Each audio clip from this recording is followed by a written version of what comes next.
আজকে দোকান খুলে মনে হয় আমরা অনেক বড় বিপদে পড়ে গেছিলাম, কারণ দোকান খুলতে না খুলতে শুরু হয়ে যায় প্রচন্ড বৃষ্টি।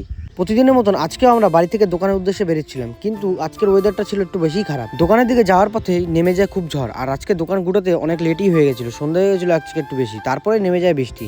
আর এই বৃষ্টির মধ্যে এই ভাই চলে আসে। এই ভাই বলছিল আজকে 130 কম্বো খাবে। আগের দিন 149 কম্বো খেয়েছিল, তাই আজকে বলছিল 130 কম্বো খাবে। ভাইকে ভাইয়ের কম্বোটা খেতে দিয়ে তারপরে শুভদা আসে। শুভদারও 1 প্লেট কম্বো পার্সেল দিয়ে তারপরে এই দাদা দেখে এসছে অনেক দূর থেকে আমাদের দোকানে। এই দাদা ছিল 2 প্লেট কম্বো, তো দাদাকে 2 প্লেট কম্বো দিয়ে পাশে এই ভাই এসে বলছিল 2 প্লেট চাউমিনের কম্বো দিতে, তো 2 প্লেট চাউমিন ফটাফট রেডি করে কম্বোটা তাদেরকে দিয়ে দিল। আর আমাদের চাউমিনের কম্বোর কথা বলি, আমাদের চাউমিনের কম্বোতে থাকে 1 প্লেট এগ চাউ, 2টো চিলি চিকেন আর 2টো মোমো, যার দাম হলো মাত্র 90 টাকা। আজকে বৃষ্টি বাদলের কারণে দোকানের জমজমাটটা একটু কমই ছিল, আর রাস্তাঘাটেও লোকজন কম ছিল। তারপরে যে অর্ডারগুলো ছিল সব কাস্টমারদেরকে এক এক করে দিয়ে দিই। এর কিছুক্ষণ পরে আসে রাহুলদের অর্ডার ছিল 2টো চিকেন ভাপা আর 3টে চিজ রোল। তো রাহুলদের খাবারগুলো সব দিয়ে পাশে এই দাদা এসে আজকে অনেক কিছু অর্ডার দিয়ে দেয়। তো দাদা ছিল পার্সেল, সব পার্সেলগুলো দাদাকে দিয়ে দিলাম। তারপরে লাস্টের দিকে আসে 2টো ভাইদের ছিল ফিশ বাটারফ্রাই 2টো আর 3টে চিকেন ভাপার পার্সেল। তো ভাইদেরকে পার্সেলগুলো সব লাস্টে দোকান গোটানোর সময় দেখি কিছু চাউমিন বেঁচে আছে, তো চাউমিনগুলো তো ফেলেই দিতে হবে, না ফেলে সব চাউমিনগুলো একসাথে ভেজে ফেললাম। চাউমিনগুলো ভাজা হয়ে গেলে আমাদের দোকানের সামনে যে কুকুরগুলো থাকে সব কুকুরগুলোকে এক এক করে চাউমিনগুলো খেতে দিয়ে দিলাম।